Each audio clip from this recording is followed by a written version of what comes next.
Hello students, this is lecture number 2 of chapter life processes और हम इस video में करने वाले हैं ऑटोट्रॉपिक न्यूट्रिशन। तो पहले न्यूट्रिशन देख लें। न्यूट्रिशन क्या होता है? फूड को लेना और उसको यूटिलाइज करना to obtain energy, that is nutrition. जब भी हम खाते हैं, हमने खाना खाया तो वो खाना इनटेक करना और उसको यूज़ करना, ठीक है। जैसे डेफिनेशन देखेंगे, it is a process of intake of nutrients. Nutrients में क्या, जैसे अगर हम ह्यूमन बींग्स की बात करें तो हमें क्या क्या न्यूट्रिएंट्स चाहिए? वही 5 major nutrients: carbohydrates, fats, proteins, vitamins, minerals, ठीक है, और वाटर। तो ये सारे न्यूट्रिएंट्स को लेना, ठीक है, process of intake of nutrients by an organism as well as utilization of these nutrients by the organisms, और उनको यूटिलाइज करना, that process is known as nutrition, ठीक है। न्यूट्रिशन को ब्रॉडली क्लासीफाई किया है ऑटोट्रॉपिक न्यूट्रिशन और हेटरोट्रॉपिक न्यूट्रिशन, ठीक है। आज हम ऑटोट्रॉपिक न्यूट्रिशन करेंगे, नेक्स्ट क्लास में हेटरोट्रॉपिक न्यूट्रिशन करेंगे। तो ब्रॉड क्लासिफिकेशन ऑटोट्रॉपिक और हेटरोट्रॉपिक।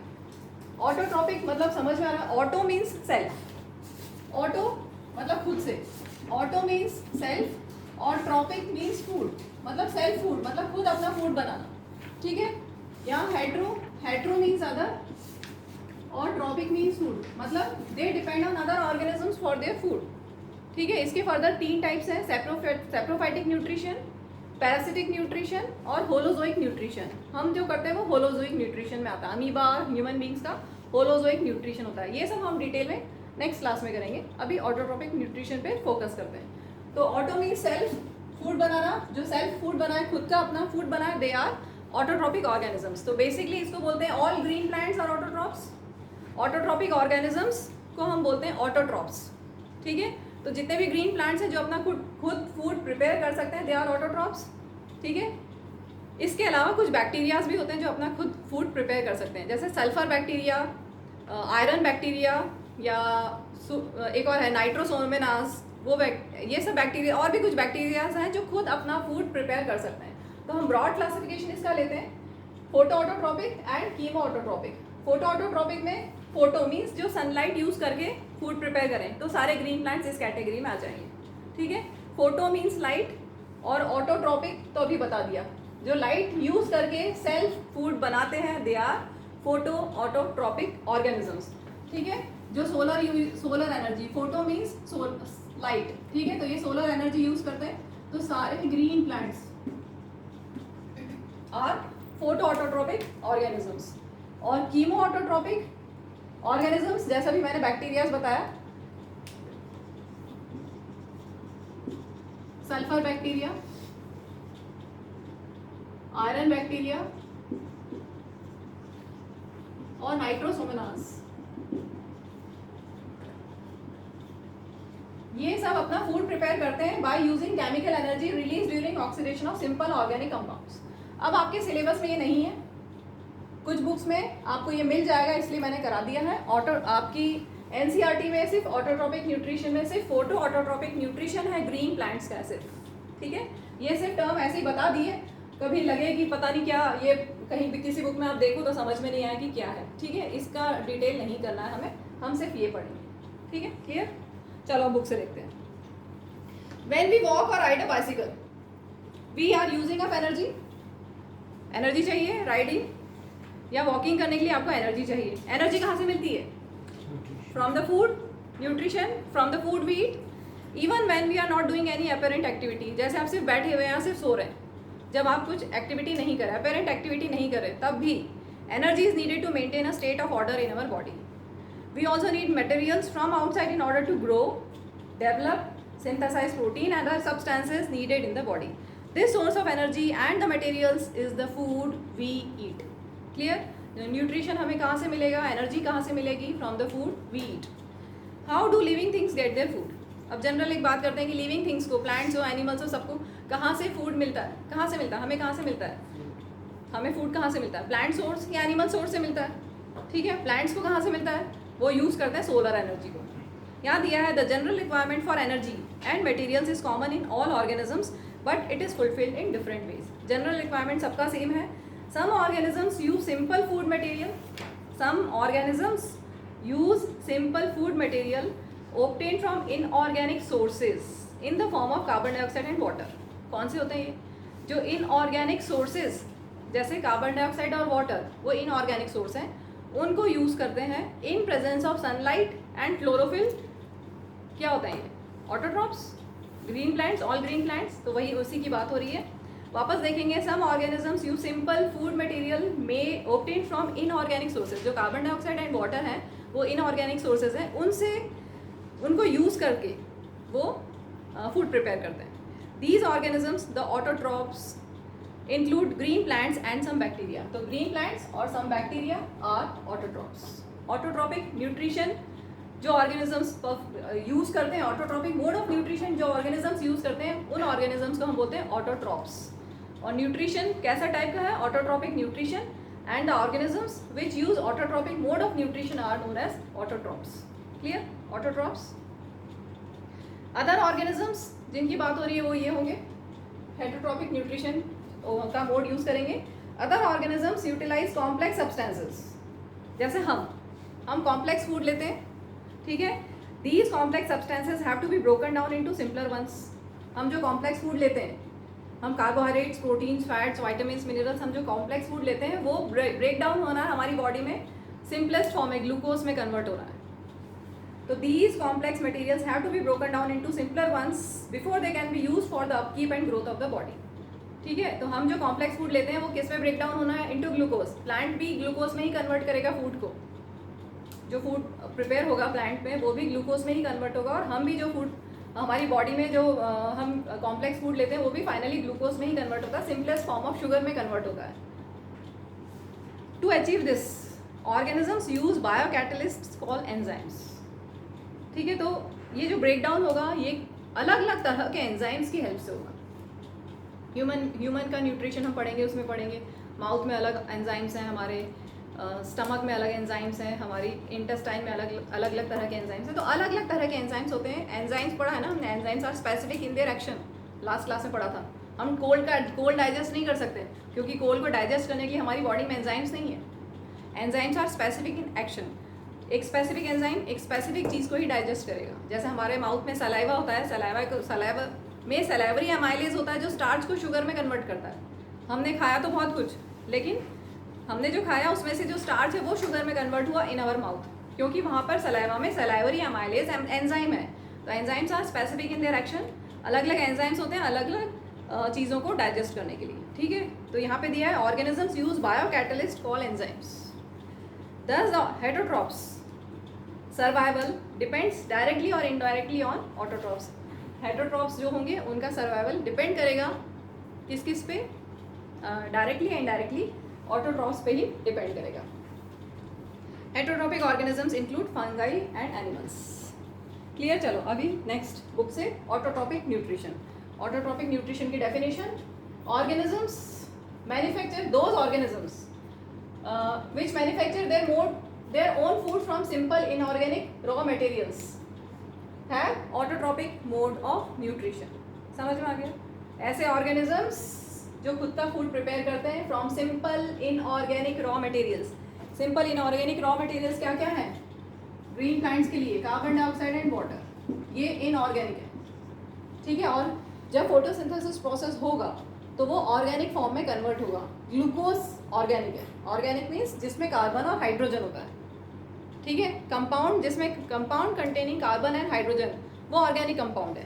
पूरी ऑर्गेनिक केमिस्ट्री अलग होती है, हम चैप्टर 4 में पढ़ेंगे कार्बन एंड इट्स कंपाउंड्स, उसमें कार्बन और हाइड्रोजन के कंपाउंड्स ही पढ़ेंगे। तो यहाँ पर क्या दिया है?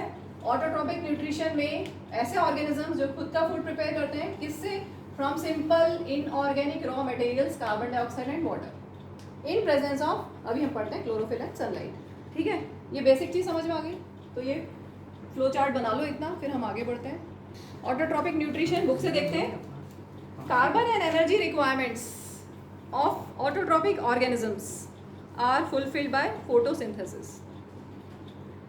फोटोसिंथेसिस क्या होता है? पहले से आप पढ़ चुके हैं बहुत बार। It is the process by which autotrophs take in substances from outside and convert them into stored forms of energy. तो ये फोटोसिंथेसिस की डेफिनेशन दी हुई है, हम प्रॉपर और लिख लें।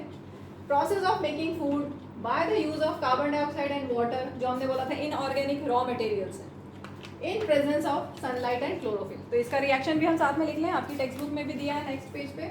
रिएक्शन हम लिख लेते हैं कार्बन डाइऑक्साइड और वाटर, ठीक है। इस इन दोनों को यूज करेंगे plants in the presence of chlorophyll and sunlight. और क्या फॉर्म होगा, क्या फॉर्म होगा, ग्लूकोज बनेगा C6H12O6 प्लस ऑक्सीजन बनेगा और प्लस वाटर। अब इसको बैलेंस करेंगे, यहाँ कार्बन 6 है, 6, देखो इधर भी वाटर है इधर भी वाटर, ठीक है। तो ये इस तरह से आप बैलेंस आप कर लेना, चैप्टर 1 में पढ़ा हुआ है। और कुछ मुझे लगता है ये हो गया होगा, चेक कर लें एक बार, ठीक है। तो ये सही लिखा हुआ है, ये जो बना है glucose simplest form of sugar. तो plants simple inorganic raw materials use करके ऑर्गेनिक मटेरियल फॉर्म करते हैं, साथ में फोटोसिंथेसिस प्रोसेस में ऑक्सीजन रिलीज हुई, ठीक है, समझ में आ गया। चलो अभी बुक से आगे। This material is taken in the form of carbon dioxide and water which is converted into carbohydrates. ये carbon dioxide and water which is converted into carbohydrates जो फाइनली ग्लूकोज में कन्वर्ट होगा in the presence of sunlight and chlorophyll, ठीक है। तो photosynthesis process समझ में आ गया। इसमें simple inorganic materials raw materials use करते हैं in presence of sunlight and chlorophyll और ग्लूकोज बन जाता है, simplest form of sugar form हो जाती है, प्लस ऑक्सीजन गैस रिलीज होती है जो एटमॉस्फेयर में चली जाती है। तो carbohydrates are utilized for providing energy to the plant. जो ग्लूकोज बना उससे उनको एनर्जी मिलेगी, और जो इंटरनल रिजर्व सुना होगा ना, जैसे आप इंटरनल रिजर्व सुना है, आप खाना खाते हैं तो सारा आपकी बॉडी यूज़ नहीं करती ना, कुछ स्टोर करके रख लेती है।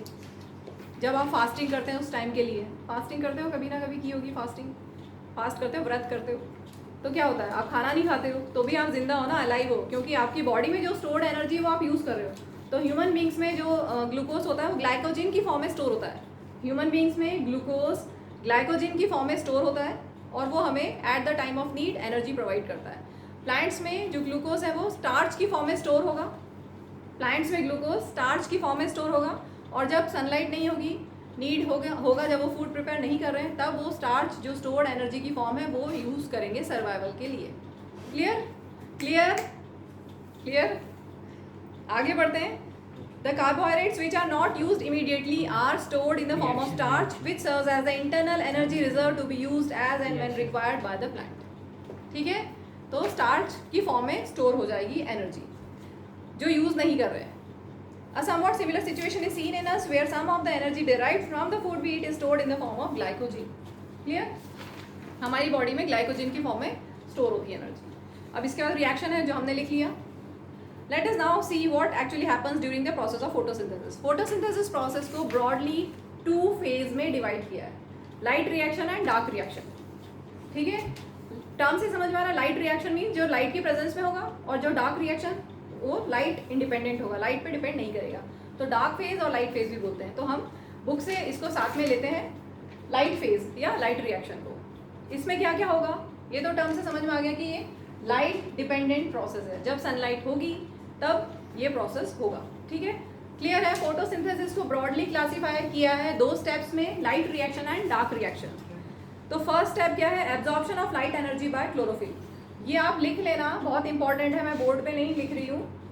स्टेप्स, फोटोसिंथेसिस के स्टेप्स, कुछ स्पेलिंग गलत लिखी है क्या? Chemical of light energy by chlorophyll. First point क्या है, मैं लिखवा नहीं रही हूँ, कॉपी में आप जरूर से लिख लेना, इसको याद कर लेना। Steps involve in photosynthesis, first और सेकंड जो है यहाँ पे दिए हैं वो दोनों लाइट रिएक्शन है। पहला क्या है, absorption of light energy by chlorophyll. तो सबसे पहली बात कि क्लोरोफिल, अच्छा क्लोरोफिल होता क्या है, कहाँ होता है, क्लोरोफिल कहाँ होता है, ये आपकी बुक में फिगर बना है, बहुत इंपॉर्टेंट है, इसको अच्छे से कर लेना, ये वाला फिगर। ठीक है, इसमें यहाँ पे ध्यान से देखोगे, ये है क्रॉस सेक्शन ऑफ लीफ। तो लीफ के क्रॉस सेक्शन में ऊपर तो वैक्सीक्यूटिकल है, फिर अपर एपिडर्मिस है और नीचे लोअर एपिडर्मिस है। इसके बीच में क्या है ये मैं समझा रही हूँ, ऊपर अपर एपिडर्मिस लीफ के, नीचे लोअर एपिडर्मिस। ठीक है, बीच में है पैलिसेड मीजोफिल सेल्स, बीच में जो बने हुए हैं ऐसे वाले, देखोगे ध्यान से, मिलेगा ऐसा, मिला बुक में। ये क्या है,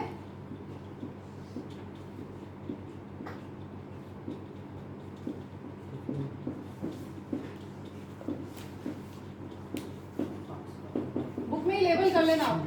बुक में फिगर बनाया और लेबल कर लो। बुक अच्छा बुक में लेबल ना, बुक में लेबल नहीं है, उसको लेबल कर लो। पैलिसेड मेसोफिल सेल्स है।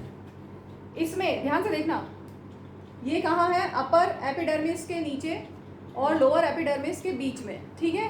अपर एपिडर्मिस और लोअर एपिडर्मिस के बीच में मेसोफिल सेल्स हैं। दो तरह के होते हैं, पैलिसेड मेसोफिल सेल्स, और जो इस तरह के मिलेंगे तुम्हें वो इस तरह का भी देखो है, नीचे की तरफ ऐसा भी है, ये है स्पॉन्जी मेसोफिल सेल्स।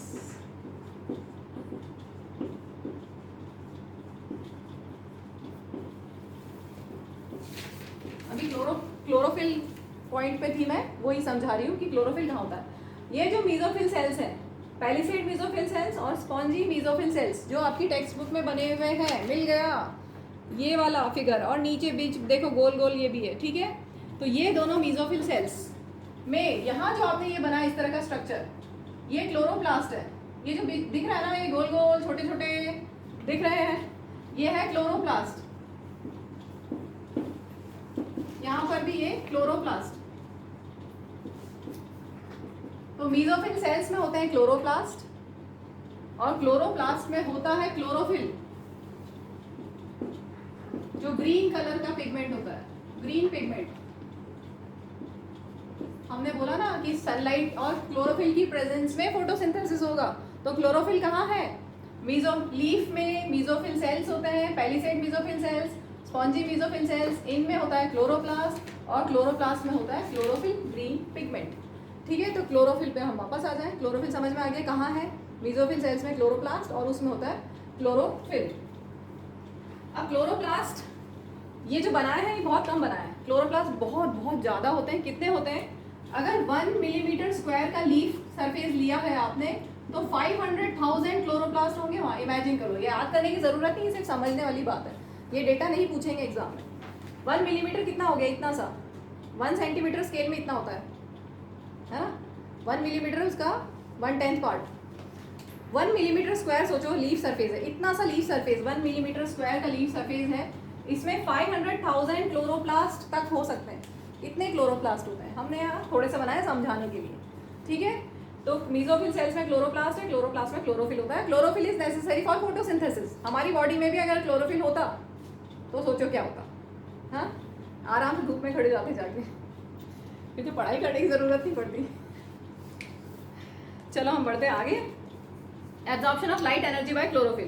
तो ये क्लियर हो गया। पहले लाइट एनर्जी एब्जॉर्ब होगी, लाइट एनर्जी एब्जॉर्ब होगी क्लोरोफिल से। क्लोरोफिल क्या करता है? ये क्लोरोफिल का मैंने लिखा हुआ function, it helps in absorbing solar energy from sunlight. Chlorophyll helps in absorbing energy from sunlight.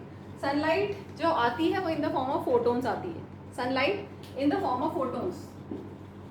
Photons मतलब पैकेट्स ऑफ एनर्जी। फोटोन्स का मतलब पैकेट्स ऑफ एनर्जी।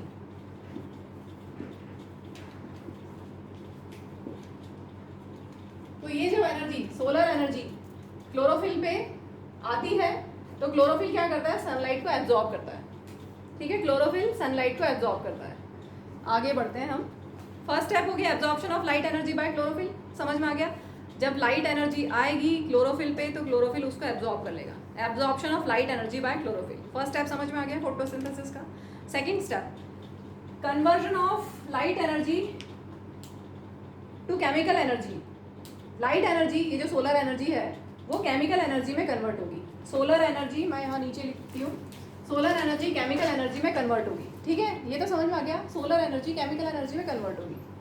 और water splitting of water molecules into hydrogen and oxygen. Water molecule split होगा, ध्यान से देखना। Water, ये जो वाटर है वो स्प्लिट होगा इनटू हाइड्रोजन एंड ऑक्सीजन, तो वो ऐसा होगा स्प्लिट। यहाँ पर इलेक्ट्रॉन भी बनेगा, और ये इस रिएक्शन को बोलते हैं photolysis of water. This reaction is known as photolysis of water. Photo means light. Light की प्रेजेंस में वाटर से क्या बनेगा? हाइड्रोजन और ऑक्सीजन। ये ऑक्सीजन तो चली जाएगी एटमॉस्फेयर में, फोटोसिंथेसिस प्रोसेस में ऑक्सीजन बनी ना, वो तो चली जाएगी एटमॉस्फेयर में, ठीक है। बाकी का क्या होगा? अभी इसको बैलेंस भी कर लें। ऑक्सीजन यहाँ O2 है तो यहाँ 2 करेंगे, इससे हाइड्रोजन 4 हो गया, 4 प्लस है तो 4 माइनस। ये जो है 4 प्लस और 4H प्लस और 4E माइनस, इससे बनेगा NADPH और ATP। इन दोनों से ये एसिमिलेटरी पावर होती है और इससे बनता है NADPH और ATP। NADPH क्या होता है? NADPH होता है निकोटिनामाइड एडिनाइन डाइन्यूक्लियोटाइड फॉस्फेट। इसको याद करने की फुल फॉर्म को ज़रूरत नहीं है, सिर्फ एक बार समझ लो। और ATP एडिनोसाइन ट्राइफॉस्फेट। तो लाइट फेज में ये एक तो लाइट डिपेंडेंट प्रोसेस है और एक produces NADPH and ATP। NADPH कैसे बनता है? यहाँ से, इनसे बनता है। ये प्रोड्यूस करते हैं H+ आयंस और 4H+ आयंस एंड 4E- मतलब इलेक्ट्रॉन्स, ये प्रोड्यूस करते हैं NADPH और ATP। ठीक है, तो लाइट रिएक्शन में ये भी प्रोड्यूस होता है और ऑक्सीजन इवॉल्व होती है। अब एक चीज़ और लिखी है कि लाइट रिएक्शन होता है, it occurs in grana of chloroplast. ये जो क्लोरोप्लास्ट है इसके बारे में भी थोड़ा करना पड़ेगा मुझे, मैं इरेज करूंगी पहले। अब इतना क्लियर है जहाँ तक पढ़ा है, कोई डाउट तो नहीं है इसमें। थोड़ा सा और यहाँ पे जो लिखा है उसको भी समझ लेते हैं। Carbon dioxide enters leaves through stomata, ये तो क्लियर है। कार्बन डाइऑक्साइड, ये जो कार्बन डाइऑक्साइड कहाँ से आया? ग्रीन पार्ट से स्टोमेटा होता है, ग्रीन पार्ट्स में स्टोमेटा होता है, अभी डिटेल में पढ़ेंगे हम। स्टोमेटा होता है, ठीक है, वहाँ से गैस एंटर होगी। वाटर कहाँ से एंटर होगा? थ्रू रूट्स, सॉइल से। ठीक है, sunlight is use energy, sunlight energy या solar energy use to carry out chemical reactions, और क्लोरोफिल के बारे में बता दिया। ठीक है, यहाँ तक क्लियर है? फिर मैं इतना इरेज करूँगी। क्लियर? क्लोरोप्लास्ट क्या हो रहा है? अभी हमने बनाया ये, यहाँ पर क्लोरोप्लास्ट है। ठीक है, ये जो मैं बना रही हूँ अभी, ये क्लोरोप्लास्ट है। ठीक है, ये पहली से मेसोफिल सेल्स है, ये क्लोरोप्लास्ट है। ठीक है, अब ये जो क्लोरोप्लास्ट है इसको जूम कर रहे हैं, ये वाला जो क्लोरोप्लास्ट है इसको जूम कर रहे हैं। क्लोरोप्लास्ट डबल मेम्ब्रेन होता है, डबल लेयर्ड मेम्ब्रेन, और इसमें बहुत सारी चीज़ें हैं। मेनली जो मैं आपके काम की वो बता रही हूँ, इनको बोलते हैं थाइलेकॉइड्स। फ्लैटेंड डिस्क जैसी होती है, फ्लैटेंड डिस्क, चपटी चपटी डिस्क जैसी। ठीक है, इंटरकनेक्टेड भी होती हैं, कुछ इंटरकनेक्टेड भी होती हैं। ये क्लोरोप्लास्ट बनाया जा रहा है, क्लोरोप्लास्ट। इसमें ये जो मैंने बोला थाइलेकॉइड्स है, ये जो फ्लैटेंड डिस्क है, these are known as thylakoids. और ये जो हीप है, हीप ऑफ थाइलेकॉइड्स को बोलते हैं ग्रैनम, ग्रैना। ये जो एक हीप है इसको बोलेंगे ग्रैनम, और बहुत सारे हैं, इनको बोला ग्रैना। ग्रैना में होता है light reaction. Light phase it occurs in grana of chloroplast. Chloroplast में जो ग्रैना है, ग्रैनम सिंगुलर है, ग्रैना प्लूरल। ठीक है, जैसे बैक्टीरिया और बैक्टीरियम पढ़ा है ना, वैसे ही ये ग्रैनम में, या बहुत सारे ग्रैना में, क्लोरोप्लास्ट में ग्रैना होता है, उसमें लाइट रिएक्शन होता है। और ये जो मैट्रिक्स है, this is known as stroma. Light dark reaction stroma में होगा, स्ट्रोमा इज मैट्रिक्स। ठीक है, तो लाइट रिएक्शन क्लियर हो गया। लाइट रिएक्शन के दो पॉइंट्स हैं, सबसे पहले एनर्जी एब्जॉर्ब होगी, सनलाइट की एनर्जी एब्जॉर्ब होगी बाय क्लोरोफिल, और फिर क्या होगा? लाइट एनर्जी केमिकल एनर्जी में कन्वर्ट होगी और वाटर स्प्लिट होगा, स्प्लिटिंग ऑफ वाटर। ये हो गया लाइट रिएक्शन। लाइट रिएक्शन कहाँ होता है? ग्रैना में। Light reaction takes place in grana of chloroplast. ये क्लोरोप्लास्ट, ठीक है, उसको जूम किया हमने, उसमें जो ग्रैना है वहाँ पर लाइट रिएक्शन होगा। ठीक है, क्लियर? अब डार्क रिएक्शन पे हम आ जाए। थर्ड पॉइंट आपकी बुक से, थर्ड पॉइंट क्या दिया है? Reduction of carbon dioxide to carbohydrates. और ये जो लास्ट स्टेप है इसको केल्विन साइकिल भी बोलते हैं। 1955 में ये डिस्कवर की थी केल्विन और 2-3 और साइंटिस्ट ने। ठीक है, पॉपुलरली केल्विन साइकिल इसको बोलते हैं। Reduction of carbon dioxide to carbohydrates.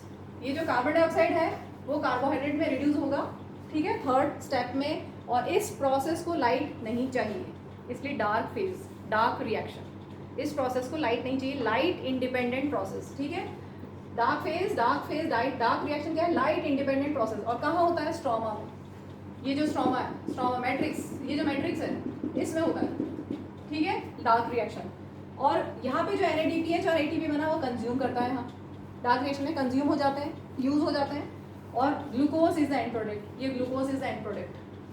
ठीक है, समझ में आ गए स्टेप्स फोटोसिंथेसिस के? क्लियर? तो फोटोसिंथेसिस मेनली 2 स्टेप्स में होता है, लाइट रिएक्शन और डार्क रिएक्शन। डिफरेंस के साथ हमने कर दिया। आगे देखते हैं। Let us see how each of the components of the above reaction are necessary for photosynthesis. तो इसमें दो एक्टिविटीज़ हैं, एक में बोला है एक्टिविटी 5.1 में chlorophyll is essential for photosynthesis, और नेक्स्ट एक्टिविटी में बोला है carbon dioxide is necessary for photosynthesis. ये हम नेक्स्ट वीडियो में करेंगे। अभी आगे देखते हैं। If you carefully observe a cross section of leaf under a microscope, you will notice some green cells, some cells contain green dots. कुछ cells होंगे, ये कुछ सेल्स जिनमें ग्रीन डॉट होंगे, ठीक है। तो ये जो कुछ सेल्स हैं क्या है, पेलिसेड मेसोफिल सेल्स या स्पॉन्जी मेसोफिल सेल्स जिनमें ग्रीन डॉट्स होंगे। क्लोरोप्लास्ट में होगा chlorophyll, green coloured pigment. Clear? These green dots are cell organelles called chloroplast which contain chlorophyll. ठीक है। अब एक्टिविटी के बाद का मैं एक पैरा और समझा देती हूँ, इसमें स्टोमेटा के बारे में है। चलो लास्ट आपकी टेक्स्ट बुक में पेज नंबर 83 टॉप पे गार्ड सेल्स और स्टोमेटा के बारे में है। Now let us study how the plant obtains carbon dioxide. हमने बोला फोटोसिंथेसिस प्रोसेस में कार्बन डाइऑक्साइड यूज़ करते हैं प्लांट्स, तो कैसे वो अंदर लेते हैं, bye diffusion through stomata. Stomata होता है माइन्यूट पोर्स लीफ में, लीफ के सरफेस पे, ठीक है। अगर ब्रॉड लीफ है, अगर ब्रॉड चौड़ी लीफ है तो उसके लोअर सरफेस पे होंगे स्टोमेटल पोर्स, और अगर बहुत नैरो लीफ है तो उसके दोनों साइड पे स्टोमेटल पोर्स होंगे। तो स्टोमेटल पोर्स क्या होते हैं? Minute pores present on the surface of leaves guarded by two bean और किडनी शेप्ड गार्ड सेल्स। तो आपकी टेक्स्ट बुक से ये फिगर लिया है, यहाँ पर ये गार्ड सेल्स हैं, ये बीन किडनी शेप के गार्ड सेल्स हैं, ठीक है। और यहाँ पे पोर, ये स्टोमेटल पोर है, तो यहाँ पर क्लोज्ड स्टोमेटल पोर और ये ओपन है, खुला हुआ है, ओपन स्टोमेटल पोर, ठीक है। तो ये जो पोर्स हैं इनसे क्या होता है, मेन फंक्शन स्टोमेटा का है exchange of gases. Carbon dioxide और ऑक्सीजन का जो एक्सचेंज होगा वो स्टोमेटल पोर से ही होगा, और इनका एक और फंक्शन है transpiration. Transpiration means loss of water from the surface of leaf, ठीक है। ये भी आप पढ़ चुके हो पहले। चलो आगे देखते हैं। In class 9 we had talked about stomata which are tiny pores present on the surface of leaves, ठीक है। Tiny pores present on the surface of leaves. Massive amounts of gaseous exchange, जो CO2 और O2 का exchange होना है, massive amounts of gaseous exchange takes place in the leaves through these pores for photosynthesis. Photosynthesis process में carbon dioxide लेंगे, oxygen release करेंगे, तो ये जो प्रोसेस होना है, एक्सचेंज ऑफ गैसेस होना है, ये किसके थ्रू होगा? स्टोमेटा के थ्रू होगा, जो माइन्यूट पोर्स होते हैं present on the surface of leaves.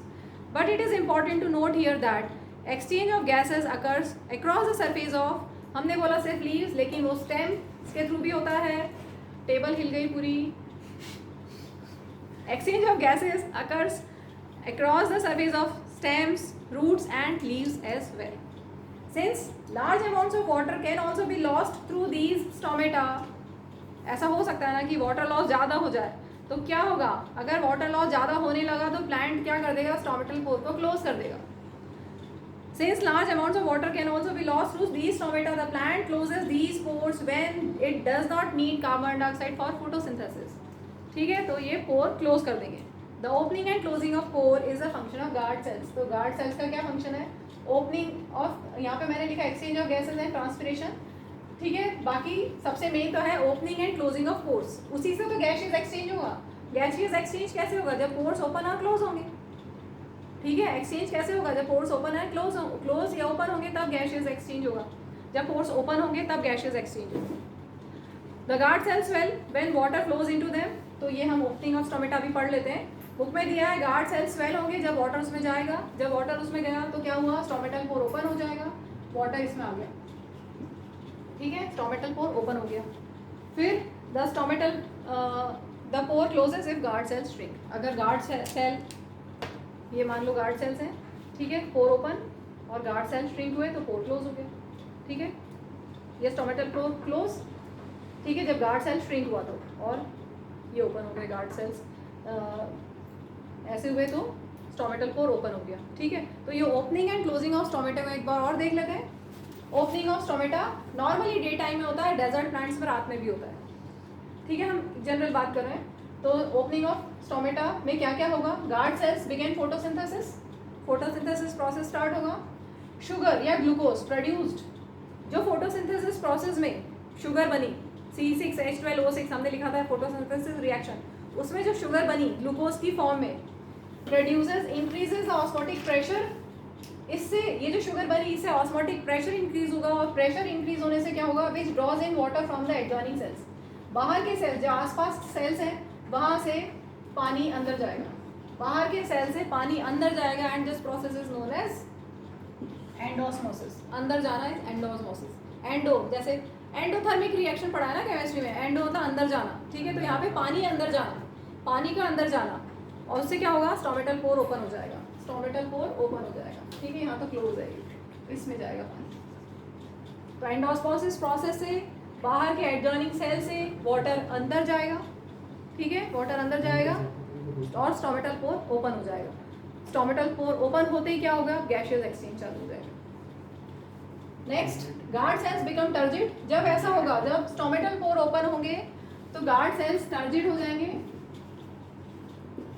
Guard cells become turgid and bulge outward. देखो जब पानी अंदर गया तो ये आउटवर्ड बल्ज हो गया, पहले मान लो कि क्लोज है, अब पानी अंदर गया तो क्या हुआ, ये ऐसे हो गया, ओपन हो। हाँ ठीक है, पहले ऐसा था, अब पानी अंदर गया तो क्या हुआ, ये ऐसे ओपन हो गया, गार्ड सेल ओपन हो गया, ठीक है। तो guard cells become turgid and bulge outward. Bulge हो गया ना, गार्ड सेल्स बल्ज हो गए, बल्ज आउटवर्ड बाहर की तरफ, ये बाहर की तरफ बल्ज आ गया ना, ठीक है। Guard cells bulge outward and pores open, और पोर्स ओपन हो गए तो diffusion of gases in and out. नहीं टर्जिड मतलब वो ऐसा कर्व ज्यादा होना, अच्छा। और वो ठीक है, एक होता है रिजिड, टर्जिड, फ्लैसिड, ये सब टर्म्स हैं जो ध्यान रखनी है। इसमें ऐसा होगा, ठीक है, गार्ड सेल्स बल्ज आउटवर्ड और टर्जिड हो जाएंगे और बल्ज आउटवर्ड। और फिर इसके बाद क्या होगा, जब ये क्लोज होगा तो गार्ड सेल्स, अभी पढ़ते हैं, पहले इतना समझ में आ गया, इतना क्लियर। स्टोमेटल पोर्स जब ओपन हुए तो क्या हुआ, फोटोसिंथेसिस प्रोसेस होगा, फोटोसिंथेसिस प्रोसेस में शुगर बनी, उससे ऑस्मोटिक प्रेशर बाहर का इंक्रीज हो जाएगा और पानी बाहर से अंदर जाने लगेगा, पानी बाहर से अंदर जाने लगा तो ये स्वेल हो जाएगा, ठीक है, मतलब पोर ओपन हो गया। अब पोर ओपन हो गया तो गैसियस एक्सचेंज होना चालू हो जाएगा, डिफ्यूजन, CO2 अंदर लेंगे और ऑक्सीजन बाहर निकलेगा, ठीक है। अब पोर क्लोज कब होगा, अगर पानी की ज़रूरत नहीं है तो पोर क्लोज होगा, पोर क्लोज हुआ तो क्या होगा, पानी बाहर निकल जाएगा, ठीक है। पोर जब क्लोज हुआ तो पहले पानी अंदर आया, जब ये क्लोज होगा तो पानी बाहर निकल गया। अब पानी बाहर निकल गया तो हम क्या बोलेंगे, ये एक्सोस्मोसिस हुआ। Water is drawn out of the guard cells due to exosmosis. Exo मतलब बाहर निकलना, जैसे एक्सोथर्मिक रिएक्शन पड़ा है, एक्सोथर्मिक मतलब बाहर निकलना, ठीक है। Making them flaccid and pores close हो जाते हैं, ठीक है। अब एक्टिविटी के नीचे देख लो, last para. So far we had talked about how autotrophs meet their energy requirements, but they also need other raw materials. अभी हमने क्या क्या raw materials पढ़े, carbon dioxide and water. Photosynthesis process में हमें ये चाहिए, तो ये raw materials क्या क्या, carbon dioxide and water. But they also need other raw materials for building their body. Water used in photosynthesis is taken up from the soil by roots in terrestrial plants. ये तो हम कर चुके हैं। इसके अलावा other materials like nitrogen, phosphorus, iron and magnesium are taken up from the soil. और भी तो मटेरियल्स हैं, क्या क्या, नाइट्रोजन, फॉस्फोरस, आयरन, मैग्नीशियम, ये भी सॉइल से प्लांट्स लेते हैं। Nitrogen is an essential element used in synthesis of proteins and other compounds. Nitrogen तो बहुत ही इंपॉर्टेंट होता है सिंथेसिस ऑफ प्रोटीन्स में, बहुत इंपॉर्टेंट इसका रोल है। This is taken up in the form of inorganic nitrates और नाइट्राइट्स। नाइट्रोजन कैसे लिया जाता है, देखो एटमॉस्फेयर में बहुत सारा नाइट्रोजन है कितना नाइट्रोजन ऑक्सीजन, 78% नाइट्रोजन, इतना सारा नाइट्रोजन है।